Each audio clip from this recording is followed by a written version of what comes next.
Grab your popcorn, Carl. Here we go. Yeah,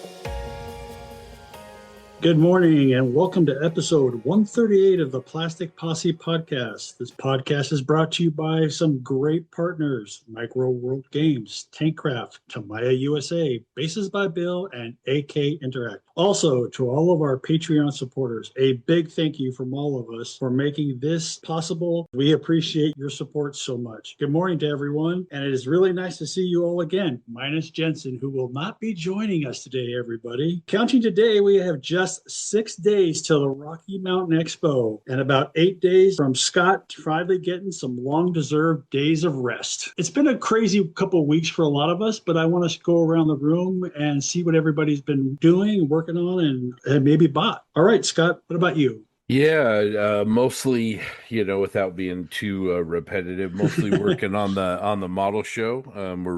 We're getting to where we're ready to go. People are starting to get their plans to come into town. Gonna have some fun, but yeah, and then working on 2 or 3 ideas for a project for that one show that we talk about a lot. I have a couple good ideas, but yeah, just really working on the show. It's gonna be great. Incredible seminars. We're gonna have a really good time. So looking forward to seeing everybody this coming weekend. Yeah, there's a lot of people really ready to go. I think the chatter online has been fantastic, and everybody's flying in, driving in, and ready to put some models on the table. All right, JB, let's go over to you. Yeah, thanks, Grant.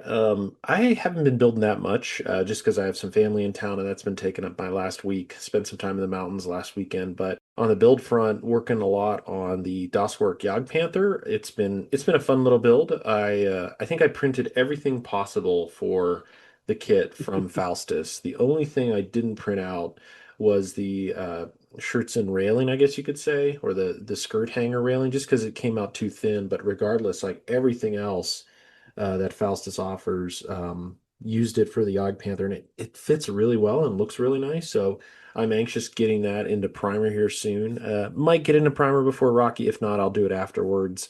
It's been a fun little project. And then, yeah, just looking at what else is on the docket for that show in October. I think I have my 35th scale subject, which would be pretty cool. Mick helped me out with a conversion kit that kind of reignited some mojo on that subject. And then I also have an Edelweiss I just started, which, I'm sure somebody took a gasp. You started the Edelweiss because it goes for like $650 on eBay. But I started it talking to the group about it.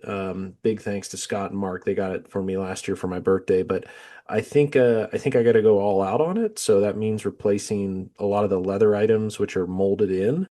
And then also the tools on the vehicle, they're very reminiscent of World War II tools.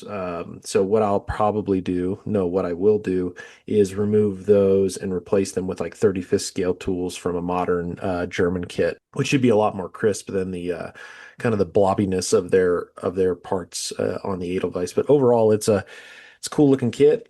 Cleaned up a lot of parts. Dry fit is great. I mean, it's Tsukimura, so I'm excited to get that going. The only thing I'm contemplating still on that is, do I want to do the rear power unit in a steel color like World of Tanks does, or do I want to make it maybe do OSL blue glowing, because that's how the real vehicle is, or I should say the animated vehicle. So that's a choice I'll have to make later. But overall, it's been pretty fun so far. I can't wait to see that build, man. It's a very cool subject. You very rarely see one out in the wild put together, so that's going to be really cool. Yeah, I'm stoked. Yeah, that's going to be fun. That's going to be really fun. TJ, what about you? Yeah, truth be told, I haven't been doing a whole lot. I've just been working a fair amount and haven't had as much free time as I would like. And what I do have, I've been playing video games with. Just found that it's a little easier to come home and zone out on the couch for a little while for the little bit of time I get during the week. But we have a Memorial Day coming up next weekend, so I'm not working that weekend and I have Monday off. So hopefully I can uh, devote some time to working on some models. TJ, I hear that discount airfares from DC to Salt Lake can be had. You would think that, but they are not unless you want to make it a 13-hour flight with four like it is unfortunate how difficult it is to get from DC to Salt Lake City, unless you spend an exorbitant amount of money or you fly as long as it would take to drive at this point. Yeah, that's brutal. Yeah, but I don't know. I don't know. I've been uninspired to model anyways, so even when I do have free time, I'm like, I really just don't really want to work on any models. I need to get started on what I'm going to bring to SMC. I've kind of already started it, but I need to backtrack a little bit. Not really backtrack, but change up what I was going to do to something I think it's a little more same subject, but the way I'm going to do it, the way I'm going to build it, I'm going to change instead of using a commercial conversion, a resin conversion. I'm just going to do it myself for the lulls, I guess, in the challenge. And yeah, that's pretty much it. And I So got to get you're gonna, started on my amps project for next year because it's pretty involved. Yeah. And then because so you, JB bought that what is that thing? The Rook, Yeah. the Industrial Mechanica Rook for a song apparently. I'm like, man, I have that night that I've had since Michael stopped selling kits. Like I kind of like I really want to build it. yeah. So I might get started on that. I've like cleaned some pieces up here and there. This is all resin, so but yeah, I can't believe you got that thing. And what did you get that for? Like a stupid I think like it was at my door for a little over 100 because I think shipping was like yeah. 16 Whoa. bucks. So I think it went for like 84 or That's like so, cheaper than it 85. was when it was I brand know. new. I was just Yeah, gonna. That that's was a deal when it was available, let oh alone now. God. No one was paying attention, I guess. I Yeah. will say, they do have the Knight, and I really want the Walrus, but the problem is on eBay, there's some recasters out of China that Yeah. have those up, and I think they're retail when those kits came out, but you can see in the pictures, it's like it's orange resin, it's bagged differently, it's not Fichtenmeyer's, it's not JPG casting, so. Yeah, listeners, just watch out. There's a lot of Industrial Mechanica recast out there. Yeah. I think. I mean, as I understand it, that's one of the main reasons he doesn't do stuff anymore. Yeah, unfortunately. For myself, I'm like everybody else. I've been working a lot. I was on travel for 3 days last week. Got a little bit done more on a project for Rocky Mountain Expo, but now I got to start looking to finalize my build for October, like everybody else, it seems. So that's where I'm at. Five, four, three, two, one. The Plastic Posse podcast is sponsored by Tankcraft, makers of the highest quality cutting mats for your workbench. Tankcraft cutting mats are heavy-duty, self-healing, come in 2 awesome sizes, and have World War II tanks and aircraft blueprint-style drawings on them. Spread out your next build on an olive green M4 Sherman or a Dunkelgelb King Tiger. They've got aircraft too. Check out all the designs and range of unique modelling tools at tankcraft.com. That's TANKRAFT.com. And remember, Plastic Posse podcast listeners can use the code POSSE15 to get 15% off your first order.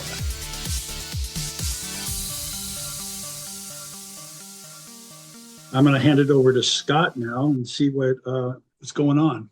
Yeah, thanks, Grant, and looking forward to your seminar and also JB's seminar this coming weekend. It's going to be pretty awesome. If you are coming to Rocky, make sure you look at that list, and it's going to be a really great lineup of topics. Grant's going to do one on these ILM pods that he's been doing, and I can't wait. As a show runner, have a hard time breaking away, but I'm going to do everything I can to go catch that one. And JB's going to do an in-depth seminar on Panther 131, which will be super cool. So, Yeah, I want to see that one. yeah. Anyway, well, let's talk about some models from the Plastic Posse group that caught our eye. I guess I'll start. The model that I saw was a Ukrainian Su-27UB, the two-seater, and it's by Yves Van de Broek. I hope I said that right. Man, what a beautiful aircraft. It's a digital camouflage. It's like the dark blue, the light blue, and the gray. And really, really beautiful aircraft. Not sure if the Ukrainians had these. I'm assuming they did, but the model is stunning. It's really, really nice. Got the canopy open and two different ladders hanging off of the side, and just a really stunning build. That camouflage is going to catch your eye, I think, every time with that digital anyway. So great job, Eve. I think that's a really, really solid build. How about you, TJ? I chose Kyle Allred's Tammy Valentine. I love the Valentine. Everyone hates it. Everyone thinks it's stupid and ugly, which it kind of is. But I don't know. I have a soft spot for that tank. I just think it's really cool. And yeah, I think he did a really good job. It might be the one from the box art. I can't remember. It's got the big 3 on the side. Actually, I think the real one was knocked out. That's where that picture comes from. Or I might be thinking of a Sherman. There's a Sherman that's like a big 3 or a 5 or something on the side. That's very similar, but yeah, it's pretty cool. I always love to see Valentine. I need to build another one because, again, I like that stupid looking tank. So, yeah, The well done, Kyle. Valentines, yeah, the Valentines have so much character, TJ. I mean, as from a model building perspective, I mean, yes, they're not very, I guess, technically beautiful, but it's just a really interesting design from the lower hole and the unusual wheel layout to all the bolts and everything all over the vehicle. I like Valentines. They're cool. All right, what about you, JB? What caught your eye? Yeah, I'll call out Krista Winters A10. Who doesn't love a Thunderbolt too? Really well done, weathered up nicely, and I think it's in progress. It's just got a little bit more to go, but looks really nice, and hope to see it at SMC in October. So really nice work, Chris. Chris is a super nice dude too. Really, really good dude. Yeah, it was a good build. I also like that one a lot. Grant, what about you? What caught your eye? Mm. I'm gonna call out Bass Slats, if I pronounced that right. I hope I did. He did the AK van, but he did it as a broken down vehicle, basically made into a chicken coop, a little diorama, which is really cool. It's got the animals are all from Tamaya. He's got at the chicken coop gate, he's got a fox sitting it there, and the name of the diorama is Enemy at the Gates. And it's like just a cool, really good, great idea. He did a fantastic job on the van and the groundwork. I just really, really enjoyed it. It's nice to see something a little bit different too, something like that. And it's really he knocked it out of the park in my opinion. Seems like these vans are being incorporated into really cool concepts, Obviously JB's Rockets Ride is a lot of fun, and it's a vehicle that has just a ton of character. So great job by Boss. All right, well, let's go back to Grant and have a discussion point. All right, guys. So I changed my discussion point at the last minute today because I heard this question talked about last night on another podcast, and I thought it was not the topic. It was somebody brought up, and I thought I'd like to get your guys' opinion on it. But basically, the question is the hobby shifting from historical accuracy towards artistic interpretation? So I will go first on this because it's my question, I guess. That's why I'm going first. I think it is in areas in the hobby. I would say figure painting, all levels, including historical figures, are going to a more artistic interpretation than the historical accuracy. You're starting to see that a lot with uniform colors and the way they're placing shadows, and they are doing lighting effects. It's more an artist's palette is the best way to say it.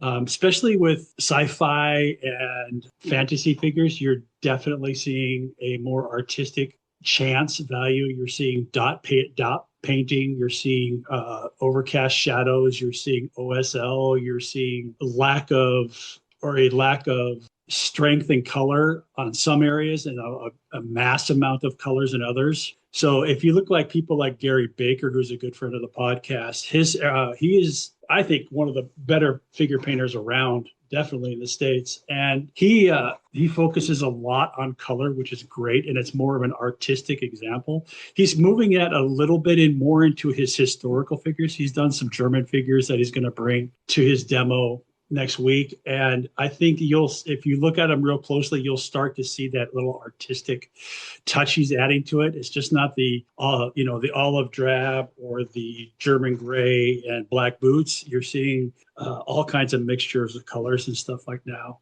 Now, I know it's kind of a weird question, but I thought I'd ask you guys how you felt. Yeah, I think I don't know if the hobby's shifting.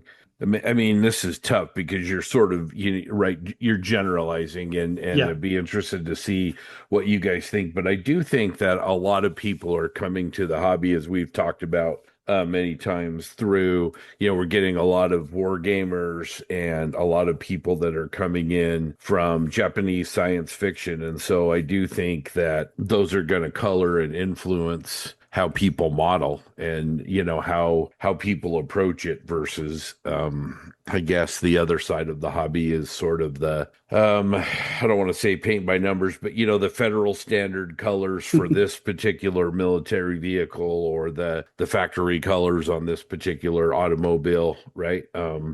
That's doing that. And then it depends on the social media that you consume too. I think that's got such an influence now, but I think a lot of, creators will openly admit that, hey, this is, Uncle Night Shift's a great example.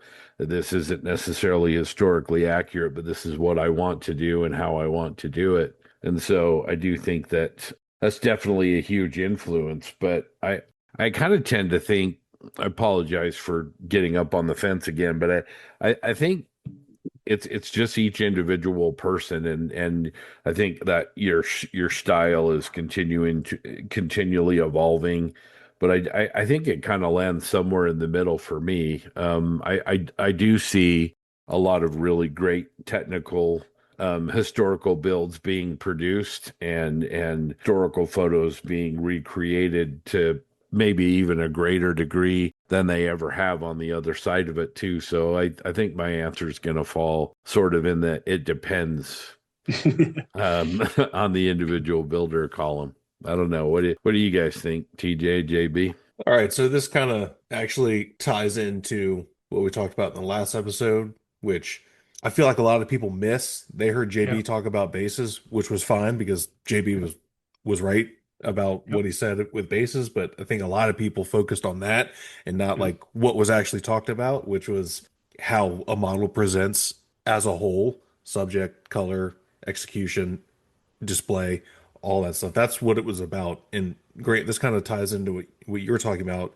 And actually, I was having the same conversation last night at happy hour after our AMPS meeting with a couple of guys. Patrick Kaiser was there and Mickle, that we were at my end of the table. That's kind of what we were talking about. And yes, I don't necessarily know if that's where the hobby is going, but at least in the United States, because I feel like it is not. And but I feel like this is kind of where the European style of models and how you display your models goes, and kind of to like Scott's point, like Martin is a big proponent of that, and he's like one of the most visible people of like doing things because it's more artistic and not because it's the right thing. And I know I've said it a million times on this podcast. I've said it in person and everywhere else. Like, okay, I like to build Shermans. I know what olive drab looks like, and I'm never going to paint a tank that's in actual olive drab because it'll look bad. It just won't look good.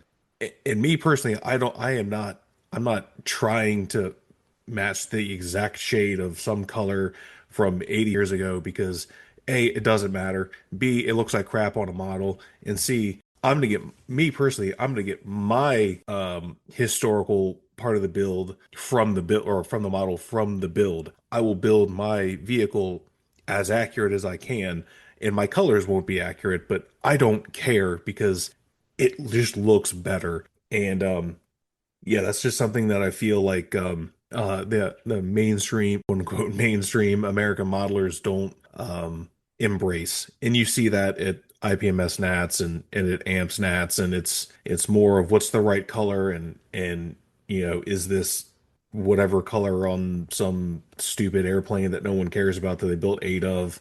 Oh, but this is the exact color it had. I'm like, yeah, well, it looks boring.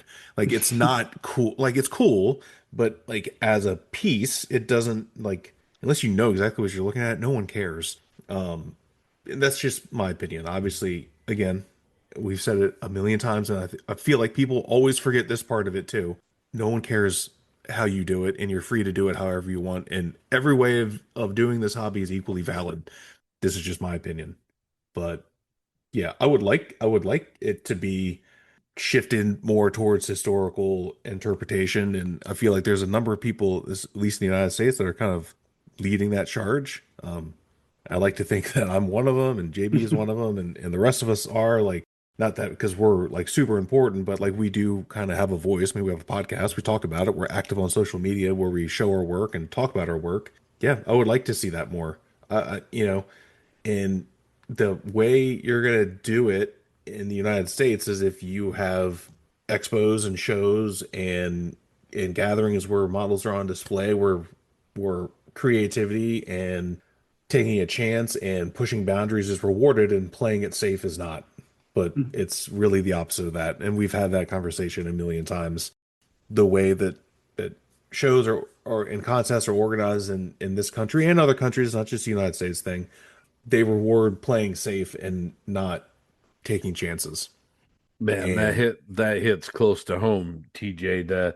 I was working on our judge training materials this week and really hit home on that particular point, which is I want the judges to specifically look at creativity and chance taking and presentation and but I think you're right. If we want to push creativity, we got to sort of put our money where our mouth is, right? And you've got to Yep. reward somebody for punching up the color, like JB talked about last time, or taking different chances with basing, or just doing things that maybe make that piece have a little bit more not appeal, but something that makes it stand out versus other pieces. And having said that, there's nothing wrong with building an F-15E from 1984 and getting everything, really going to town on the technical accuracy. There's nothing, like you said, there's no wrong way to do this. And there's just as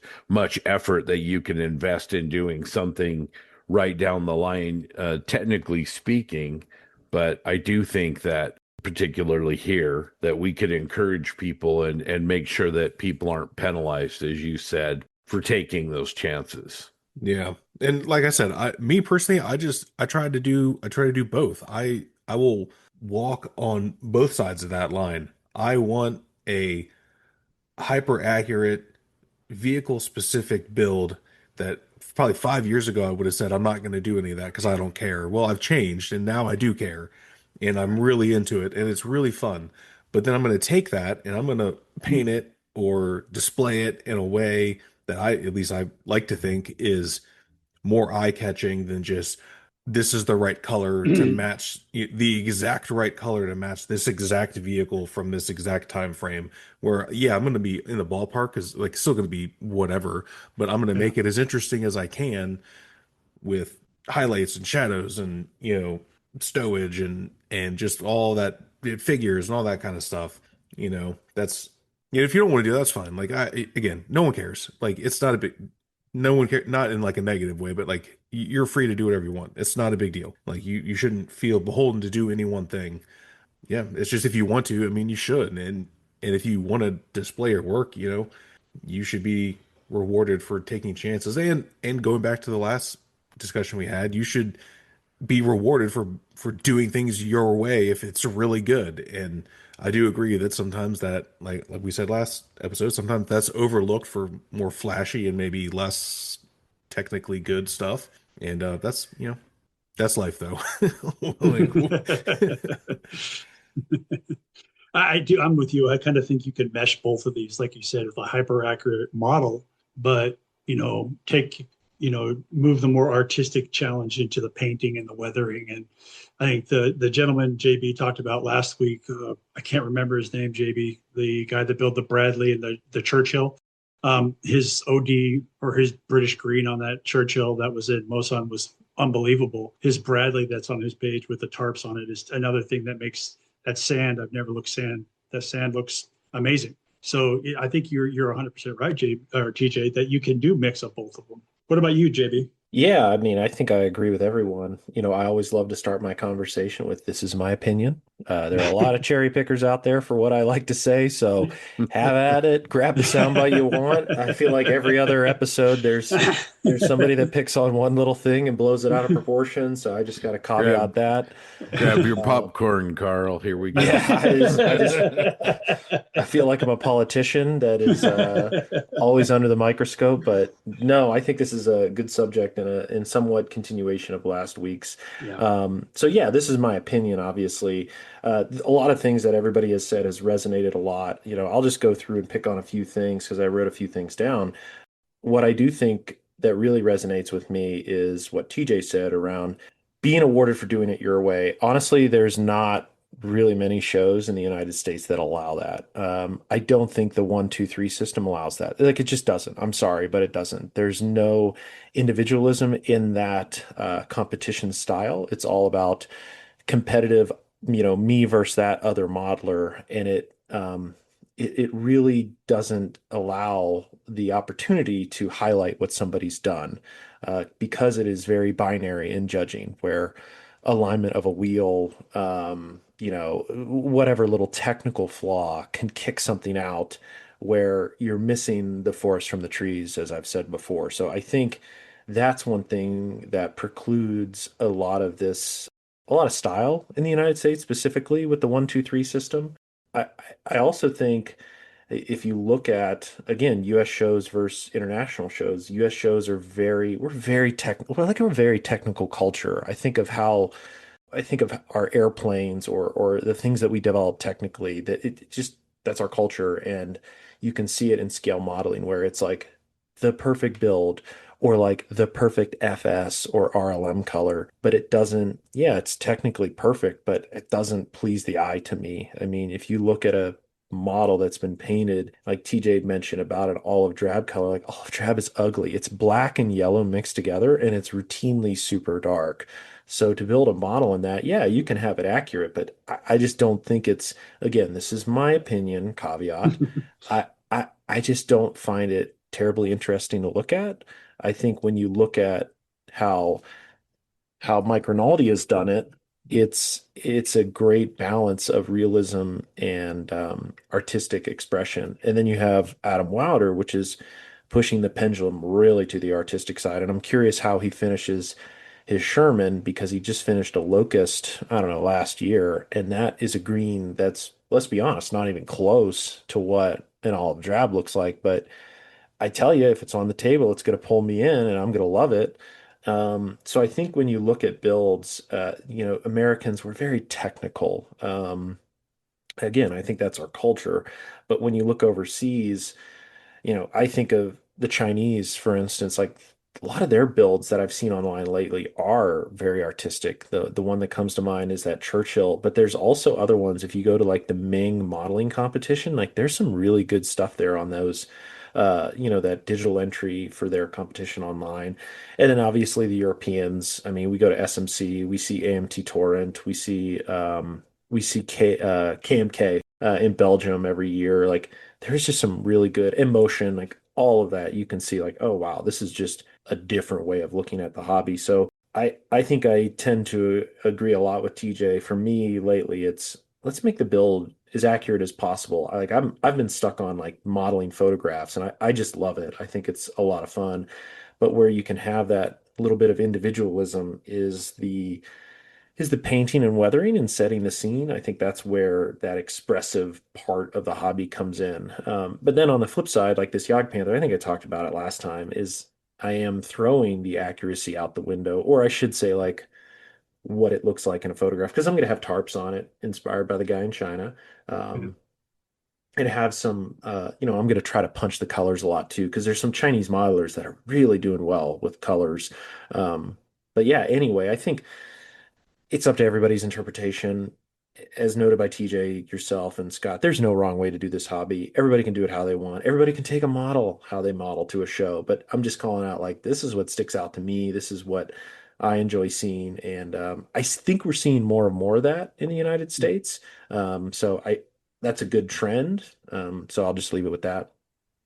I think we're seeing a lot, like you said, more of it because we're seeing a lot of the Gundam guys come over that are building, and you're starting to see a lot of those colors, and the Warhammer painters, the gamers painting that are moving over to that kind of armor stuff, and you're starting to see more color in those in the traditional sets of model building. I also think that World of Tank has helped bring that color in too, because the color camouflage schemes on those vehicles, not right, but they're some of them are amazing. I mean, and what they can do with them. And so, for me, like I said at the beginning, that this is, I agree with everybody else. It's your model. Do what the hell you want with it. And paint it blue, paint it black. I don't care. Enjoy the time, have a good time doing it. But if when we come to you get to a stage where you're putting your stuff on a table and stuff like that, you have to. I think, in my opinion, and again, like JB said, this is my opinion. I think you have to put something. You have to do something to it to make it stand out. Because there's 29 Shermans on the table. Let's just say what's going to make the difference. You want something to stand out. Maybe it might be off a little bit. Who cares? It's your model. That's what I Yeah, feel. I think motivation is something that we need to be a little bit more mindful. I mean, I'm going to pick at a thread that TJ and JB both mentioned. When it comes to 1, 2, 3 versus open system shows like the one at my show, and I'm not saying, same caveat as the guys have offered here. I'm not saying one is better than the other. Let's have both by all means. Two model shows, two systems are better than one, right? But if you don't, if you're building for a competition where you're going to be competing against other like subjects, then your motivation from the ground up is going to be different, and the things that you're going to focus on are going to be different because you're going to be entering into a very comparative based value system. So if you're to use the example that JB brought up, if your wheels aren't perfectly aligned, and so some of the more traditional, more technical aspects aren't solid 10 out of 10, then you're probably not going to do well in that comparative system. And that doesn't mean that those details don't have a place in an open system evaluation. But if you're building for a show or a exhibition where your model is going to be judged on its own merit, that's a different motivation. It's a different evaluation. And I think it does encourage a little bit more freedom. And again, let's have both. Let's do both ways. AMPS is good. IPMS is good, but kind of goes to the core of, I think, what Grant and everybody has talked to here. If TJ grabs a max subject and he wants to do a very technical amps type of a build, he can do that, and it's going to probably be really, really cool. And you can adapt, a camouflage that maybe is based on a pattern that's already established, et cetera, et cetera, et cetera. Or if TJ wants to say, okay, this is a science fiction subject, so I want to bring in, a completely different style of weathering or paint, but something that's maybe focused a little bit more on what pleases the eye, then I think that there's a lot of room and a lot of value, and there, as we've talked about in other areas of the world, I think those kinds of shows really value that approach. So I think that there's room definitely for both, but I do think that getting back to this, we're calling it artistic. I don't know if that's the right word, but getting back to this artistic approach, I think that there's more and more shows that are using an open system or a variation of the open system. And I think that encourages more creativity, more chance taking, and different different intentions and different deliberate decisions on when a build is being made as to what the modeler wants to approach. Yeah, you're right, Scott. I mean, it was a question I thought that would bring out some good conversation, and it definitely, in my opinion, did. And it was really nice to see what everybody feels about it too. And anybody out there, I'd like to know how you feel about it. What do you think about this question? Please post your answers in the Plastic Posse Facebook page. Let us know how you feel about it, what you like about it. If you don't like it, let us know what you don't like about it. And let's have a conversation. Bases by Bill is your partner for creating attractive display bases for your scale aircraft, armor, or ship with a variety of products and custom solutions. When your naval aircraft project is complete, choose Japanese or U.S. carrier decks covering the 1930s to today, or come ashore with airfield-style bases that elevate the presentation of any build. Do you need something truly special? Bases by Bill also makes custom cherry hardwood bases with engraved details or full-color placards, unit emblems, and national insignia. With the show season here, Bases by Bill can create major trophies and 1, 2, 3, or gold, silver, bronze awards. We work with clubs and national organizations, crafting awards of all types and for all budgets. Visit basesbybill.com because there's always something new at Bases by Bill. All right, Scott, I'm going to pass it over to you about Rocky Mountain then, okay? Yeah, you bet. I appreciate it, Grant. We had a really great call this week with the creators of or I guess I should say the team that's executing Scale ACT in Australia, and they're doing a series of interviews where they take their judging team leads and they talk to people around the hobby. I think a couple of you guys are on their target lists.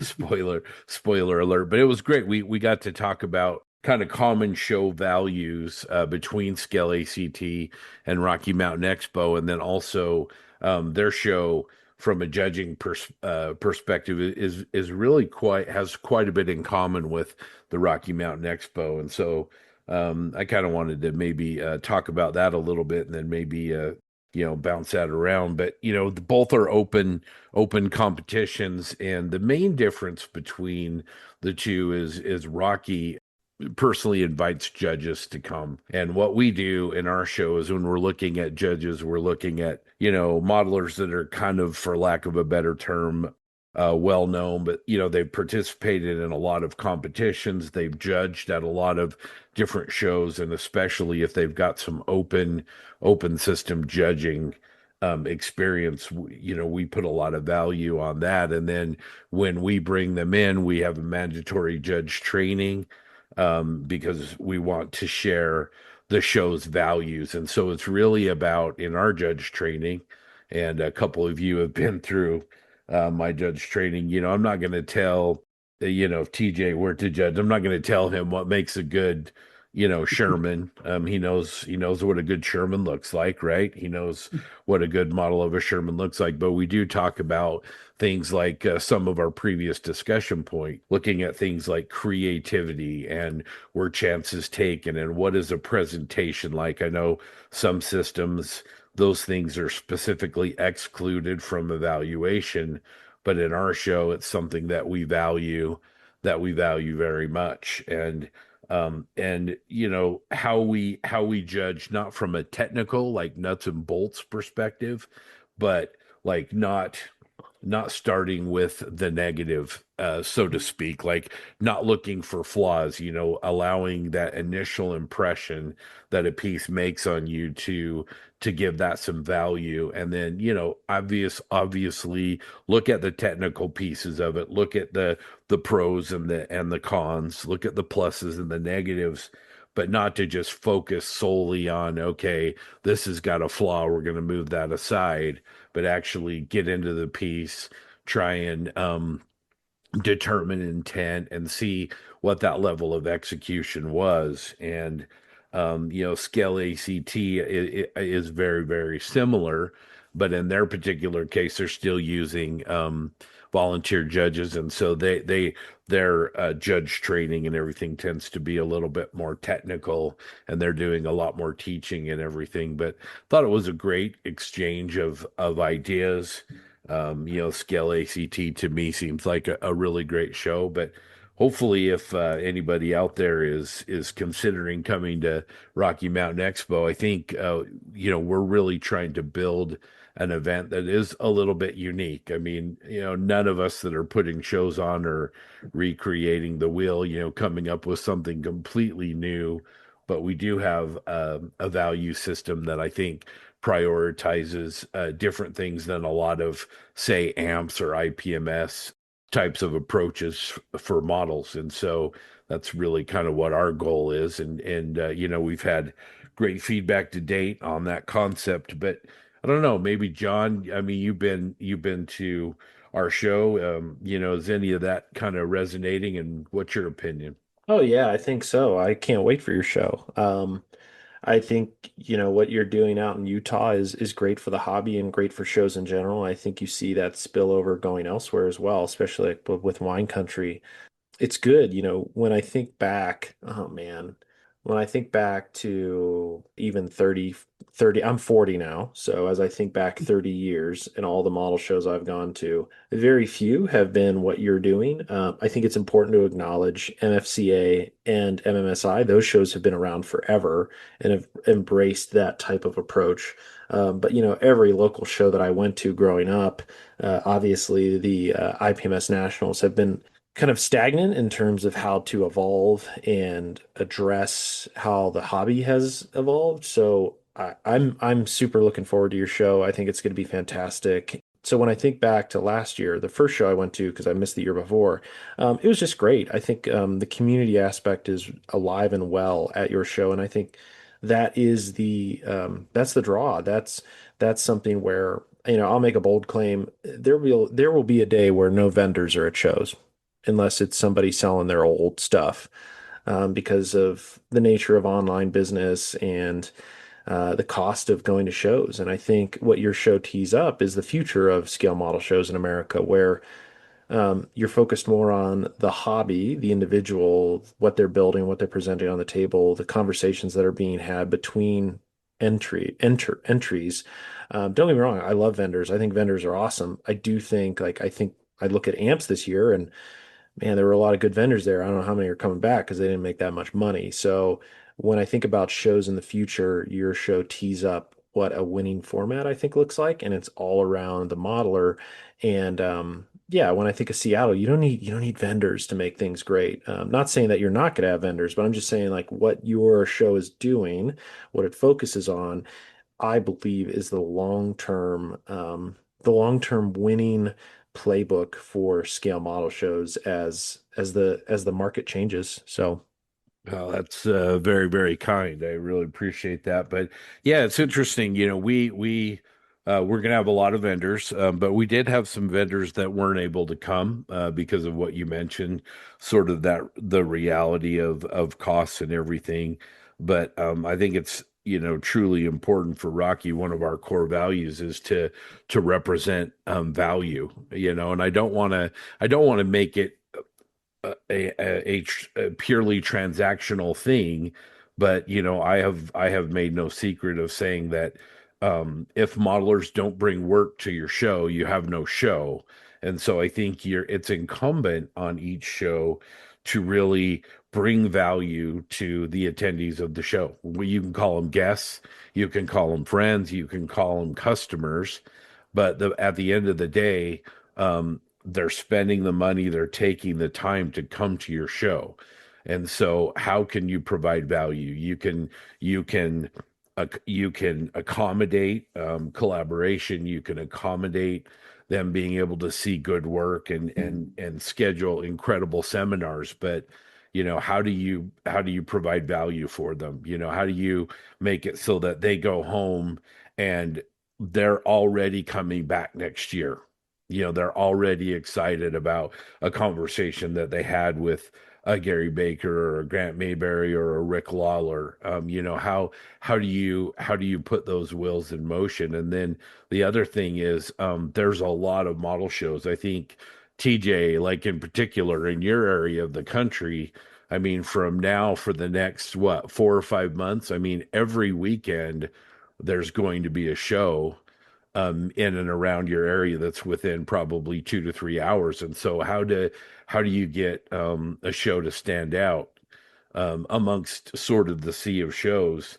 And I also want to kind of talk about, I listened to the latest Plastic Model Mojo episode where they talked with Brandon, the owner of Squadron, and they talked about bringing Eagle Quest back, which Oh, I think is a show that a lot of people missed. And I think it's going to be a large show. They talked about, selling 250 vendor tables already, and everything, but bringing back a show, John, I would love it if they bring back TamiyaCon. That was a show that's that yeah. was always like a dream for me to go to. But I think, they're a one, two, they've gone from a 1, 2, 3 show to a gold, silver, bronze show in conjunction with, I think, IPMS Chattanooga has been one of the long-term IPMS groups that have used gold, silver, bronze for a long time. And so they're being kind of creative and innovative as well. So I do know that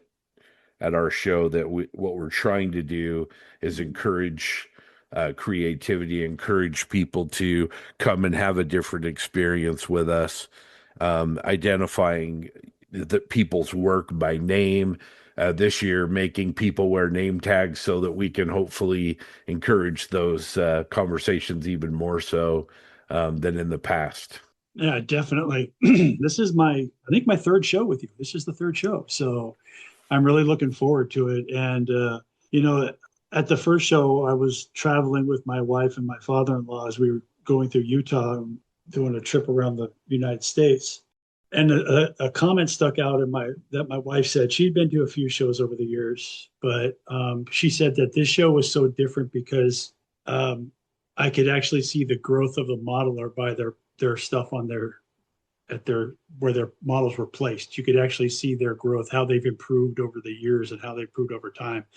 And I think that's one of the key points that I'm sure we've brought up several times before, but I think that's a very important point about this open show like this is you can see this growth, and you can look at it and you can talk to the individual about it, and I've had many a conversations talking to people and saying, hey, this is, look now, if you look at this model you did and then look at this model, what's the difference you see? And they usually don't see very much. But if you start talking and you start saying, yeah, I see this, I see this, I see this, their eyes kind of open up. And I think it's when you can do that with a modeler, it helps them see so much more. I mean, I know it helps me see so much more. And I think that's one of the great things about an open in Chicago, MMSI, you definitely see that. You can actually watch the growth of an individual by just their painting or their figures on the table, and that's great. And I think that's one of the key things that brings me back to these open shows every time. It's not my models. It's not my models at all. That's a great point. So when TJ and I became friends online, and sort of established that relationship that ultimately kind of led to the posse, we were both on SMCG, and TJ has this blog, Orion Paintworks. And Mhm. so when we were talking, we share a lot of common interest in Star Wars modeling, and I could go to his blog, and he did a really good job of documenting, especially early on, his builds and his approaches. And so you could see a little bit of that historical, that I think is what you're talking about, the sort of the growth and how his style evolved and changed. And then when JB and I went to the Seattle show, the Model Mania show, Tim Nelson and Jim Bates and those guys put on a great event up there. There's no competition. How we met Joshua Scott was we went over to his table, and he had a Colonial Viper on the table. So of course I'm all over that. I'm going to go talk to him about it, right? But John and I, like, our initial conversations with Josh were, okay, which one of these is your first model and which one of these is your last model? And it really it's really a different perspective than walking over to a group. And again, nothing wrong with this, but walking over to a group of 172nd scale BF 109s, there's 25 of them. I think in some ways that the work from a modeler and a historical and an evolutionary perspective, it kind of gets a little bit lost in the sea of other models. And it doesn't allow for those conversations and those relationships to start. So that's it. I hadn't really kind of maybe thought of it in that vein, but yeah, I mean, comparing, like I said, TJ's blog to that experience with Josh at Model Mania is really kind of parallel paths to the same thing. Yeah, it is. I mean, I think it's really quite interesting to see that growth, the growth in style, the growth in the person itself, and it's just in my opinion, again, in my opinion, it's just a better way to view a modeler's kits and what he's done, than just a gold, silver, bronze. Again, my opinion. I can't wait for the show, Scott. It's gonna be great. I can't wait to see everybody again. It's 2 days this year, which is great, Friday and Saturday. So I'm really happy for that. New location also, Scott. I guess it's a bigger place, nicer. Looks like, well, I'm not going to say a nicer place because both places are very beautiful. But I really do appreciate what the past location has done for us, or done for Scott, sorry. And the growth has caused Scott to move on a little bit to a bigger place. So that's great. So again, if you can make it, it's this coming weekend, Memorial Day weekend, Friday and Saturday. Please try and make it out there. You'll have a great time. Plus, you'll be able to see John Bonani, and who doesn't want to do that? All right, that's it for episode 138 of the Plastic Posses. Again, I'd like to reach out and say thank you so much to our sponsors, Micro World Games, Tankcraft, To My USA, Bases by Bill, and AK Interactive. And again, also all of our Patreon providers.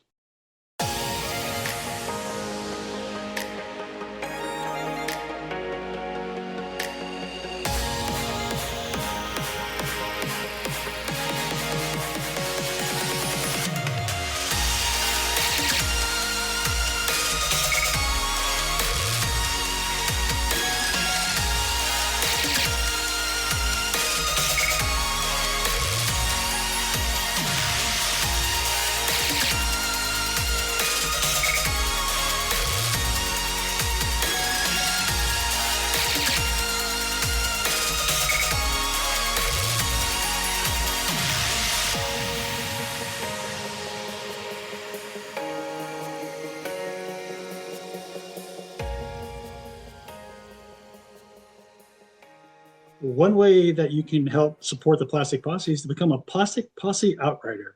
If you want to become a Plastic Posse Outrider, it is easy. You can even do it wearing lounge trousers.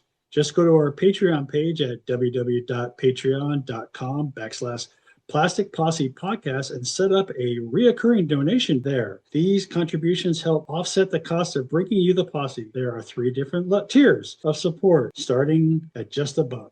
There are some great benefits of being an outrider, like early access to podcasts, premium access to the host, the chance to appear on a podcast, and exclusive PPP content and social events at Model Show. Let's recognize our amazing deputy marshals. These loyal contributors support what the posse does, and we genuinely appreciate each of you. Ben Hardaway, Kevin Johnson, Chaz Teets, Matt Parvis, Jacob Ford, Robert Klein, Todd Reich, Brett Avance, Brett Johnson, Angel Garcia, Carl Doran, Pat Brown, Ryan Smith, Alamo Squadron, Model Fiesta, Curtis Towers, Winston Gold, The Quiet Corner Modeler, Daryl Miller, Rob Booth, Brett Marquette, David Clark, Robbie Knopfs, Wesley Becker, Eric DeGleese, David Wassel, Matt Tutman, Greg Williams, Nick Wolf, Zach Pease, Sean Earl, Black Hat Models, Red Beach One Studios, James Morando, Mike Norris, Stephen Rodwell, Rick Cooper, Eric Arena, John Hale, Eric Kane, Logan Hansen, Tim Gigum, Dan Newman, Robert Blocker, Tyler Moore, Derek Post, Craig Flynn, Ken Childress, Drew Gardner, Scott Hall, Frank Perot, Jeremy Diamond, Terry Wilkinson, Chris Lovell, Andrew Callis, Ethan Eidenmill, Steve Baker, Jay Kidd, Brandon Gentry, Lee Fogel, Mark Urine, Toe Man, Model Doc, Greg James, Les Rocala, John Everett, The Philosopher, Uncle Buck, Mark Bradley, Eric Brubaker, Jeremy Moore, DB Scale Model Studio. Look forward to seeing you next week. Jeremy Elliott, same as well. Mike Talley, Previous Seat, Mediocre, Middle-Aged Modeler, and JC Osborne. Let's not forget our posse foreman. This crew is made up of posse outriders who give the deputy marshals a hand, and we also thank them for their support. Tomomi Workshop, Andy, the voice of Bob, Graham, Keith, Dwayne, AK Armor, Bill, Casey, Therese, Russ, Stefan, Bickle, LeVar, Gil, Mike, Michael, Scott, Emery, the Krieger, Aussie Modeler, Jeff, Eddie, Ross, Warhoff Models, G Baker, Tom Stuff, Crazy Loca, Len, Cliff, Damien, Cody, Nukeman Mike, Paul, iBones Models, Mr. Grizz, Jackson, Joel, Chris, Jamie, MD Models, Papa Steve Monsell, JV, Eric, Matthew, and David. And of course, our $1 and free posse outriders, like our newest members, Greg Shatuk and Pellings. Thanks a lot, guys. And for those of you that are coming, we'll see you this weekend in Salt Lake City.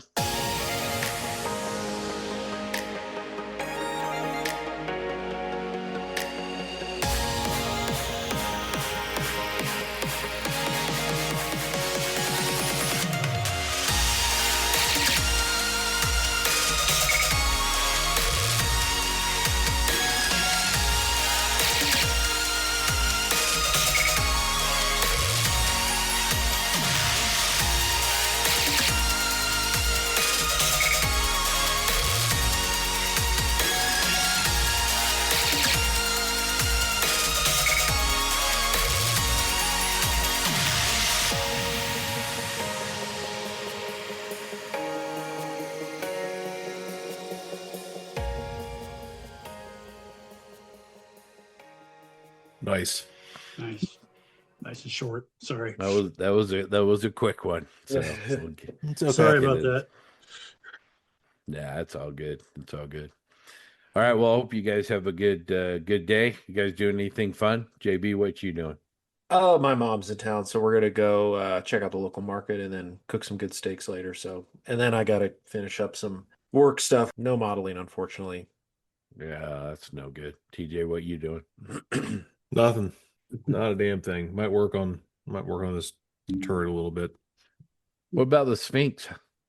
Is that one It's just sitting on back there. pause?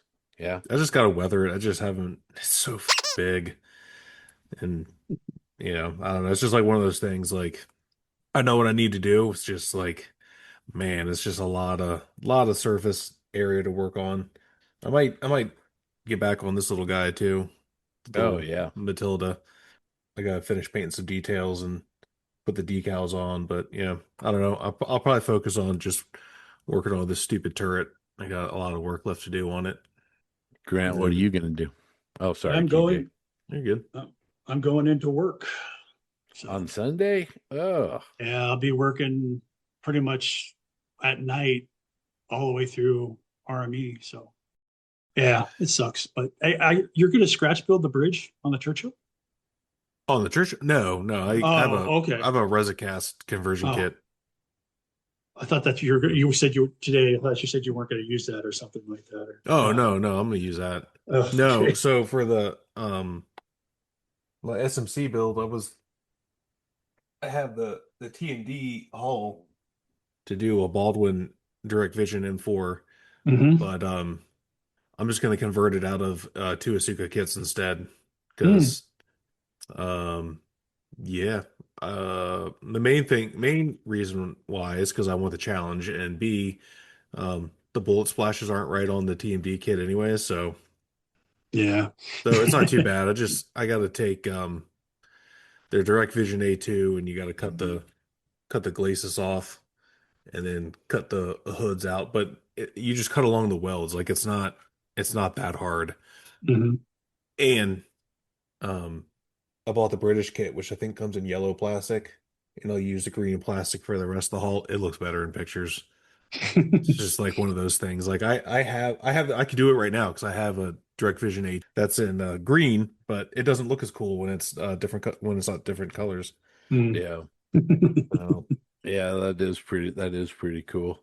Yeah. TJ, I know you're not a big AI guy, but I've been hunting and hunting and hunting for aerial pennants for Crusaders and Shermans in North Africa, and finally got sick of it. And me and AI made a document has printable aerial pennants for British Cool. forces in North That's cool. Africa. So I'll send that to you at some point. It's pretty cool. It's you just print it out and put them back to back, and it's really cool.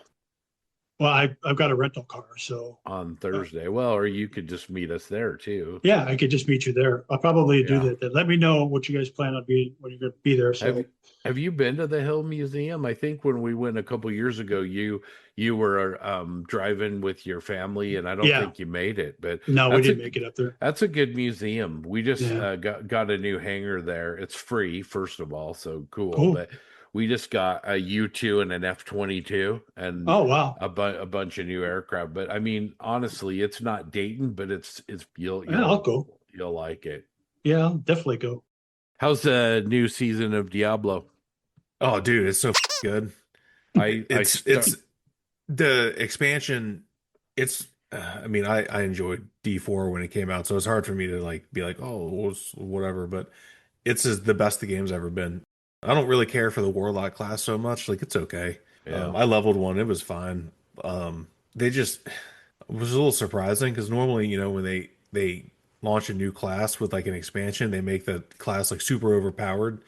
They did Yeah, not. There's only like one good Warlock build for like deep in-game stuff, mhm. and it's fine. But I've been playing the Barbarian, and I've been Have they loving made it. have they made that better? Because there were seasons where the barbarian was essentially unplayable above a certain level. Yeah, no, it's probably Whirlwind Barbarian is probably like the best build, Mm. maybe like the second best build out of this season. Um, the cube is cool because now you can like target your rerolls and really fine tune your gear how you want it. You can I don't know what all you saw, but you can craft uniques now. It takes a while to get the one you want. I mean, I needed a sword, unique one hand sword for my barbarian, and I crafted, I don't know, probably eight. And the crafting material to make it unique is rare. It's hard to find, and it took me forever. I finally got one, and it was okay. Because they changed how uniques work now. They don't have fixed stats. They can change the stats. Mm. So Okay. luckily, I got one that was okay. But the cool thing is you can re-roll the unique affix to make it better, right? So the one I got that I made myself had like a really weak affix. So I re-rolled it and I got almost the best you can get, which is cool. Very cool. Yeah, it's pretty cool. The war plans are cool. They are addictive because you can pick the different in games you want to do, and it takes you right to it. You don't have to run around. Yeah, I mean that's all I've been doing is playing that fucking Yeah. game. Diablo 4 is really good. I wouldn't be surprised long term if Microsoft, I'm not going to say Blizzard because Blizzard's dead, but if Yeah, Microsoft just takes it and keeps doing seasons and patches and doesn't, I don't know that there's a reason why you need a Diablo 5. Excuse me, Diablo 5, take a Eh, 10-year development cycle for a new game because this is a yeah, I mean, pretty good game. you're eventually gonna have to upgrade some stuff, but I mean, I played Yeah. D3 forever, Yeah. pretty much until D4 came out. So I Yeah. mean, and I mean, D3 still gets seasons, and they don't really do anything. They don't really add anything, but they give you I seasons. saw I saw they added the Warlock class to the D2 Oh yeah, because because they there's a lot did of people that still play that. the Yeah. D2 remastered or whatever they call Hmm. it, which is cool. Yeah, my buddy plays that. I like D2. It's cool, but Yeah. yeah, it's just been really fun. So Nah, it's cool. I got to play it. I went to play it. I had a couple hours. Went to play it. Had to download 33 gigabyte update for the season, so that took most of my time. But I played it a little bit. Started a Warlock. Maybe played an hour. Didn't like you said. I didn't love the Warlock. I felt like at no, it least on a starts really low. slow. Yeah, on a low level build, it kind of sucked. I really love the Paladin though. That like last season with the Paladin. Man, that was cool. That was really cool. But anyway, I've always been more of a tank guy, like the paladins and the barbarians, and in Diablo 4 so far, my best play has been the necromancer. I really like the necromancer and the bone builds and some of those that I've played. But after next weekend, I'm going to take a big old deep breath and play some video games. So I need to get back into Kingdom Come too, because I kind of started playing it, fell in love with it, and then just haven't had time. Man, I keep waiting for you to do Red 6, TJ. Another Well, I Red mean, 6. it's just like lives over here. Yeah, there we go. It lives on